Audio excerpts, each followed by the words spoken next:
Hi everybody, and welcome to Stamping with Tanya Badulka. Today I'm going to show you a thinking outside the box for Batter Up Paper Pumpkin kit for May 2021. So I'll show you the card first. So we're making this card, so we're going to use the baseball hat and the stamps out of the set. I've also used a piece of the thick white cardstock, folded it. This is 8.5 by 5.5, scored at 4 1/4 in the middle. Then I've layered a piece of cardstock on top of that. That is 5 1/4 by 4. And I've used the embossing folder called Brick and Mortar. And I've embossed my white piece of paper.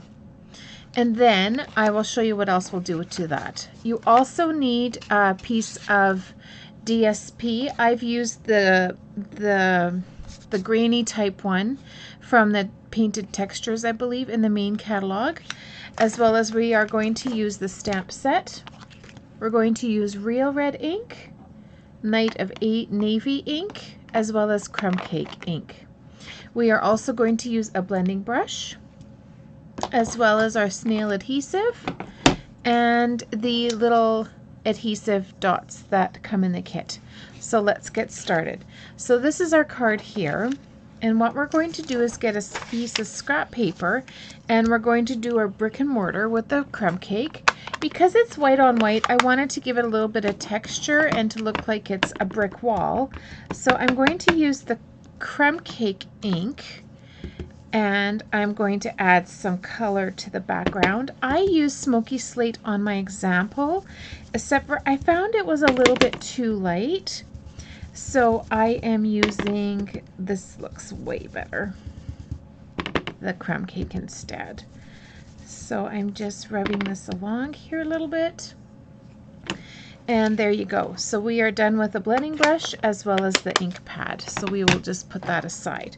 So the next thing I'm going to do is I'm going to take my larger adhesive dots, or sorry, dimensionals, and place them on the back here so that we could adhere this directly to our card right now. And we can place this aside. So I'm just going to take these adhesive backings off, and I'm going to secure this to my card base like this. So there, you can see the little bit of color difference now as opposed to that one.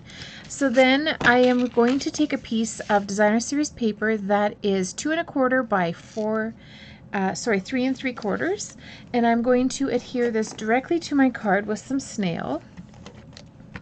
Because the baseball cap as well as the greeting, I've already put dimensionals on the back of that, so that will be just a little bit too many dimensionals as far as I like.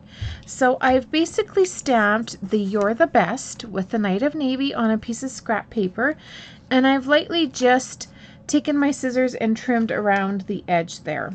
So then I put some dimensionals on the back, and I'm going to place this in the center of this right here, as straight as I can. Then I fussy cut some baseball caps. You can have more than one. You can put one here and one here. I just placed one on the card, so I've got an extra one. So I've also stamped them on a scrap piece of paper, and I fussy cut those out. If you don't like fussy cutting, then you can probably cut them out another way, but I didn't. So then I'm going to take my Night of Navy ink, and I'm going to stamp Brother on here, because I have 3 boys and they could each give themselves a card, or to their brothers a card. So I'm going to stamp Brother here on this teeny tiny little piece that comes in your kit. I just punched that out of there. And then this one I'm going to put a couple small dimensionals in on the back, because the large ones are a little bit too big. And then peel off the backing. So there's so much you can do with the paper pumpkin kits, and it's a nice little package that comes in your mail. Everything that you need comes in there, so if you're on the go or you have limited space, they always there's always more than enough pieces to complete your cards so that you can make, I think you can make other things with them as well. So there is your beautiful card. And this is my first one. So this one, you can tell the background is just a little bit darker, and this one is a little bit lighter, but they're both beautiful. So stay tuned for more videos of thinking outside the box, as well as I do have other videos. Please like and subscribe to my YouTube channel, and when new videos are posted, you'll be the first to know. I hope you have a wonderful day and happy crafting.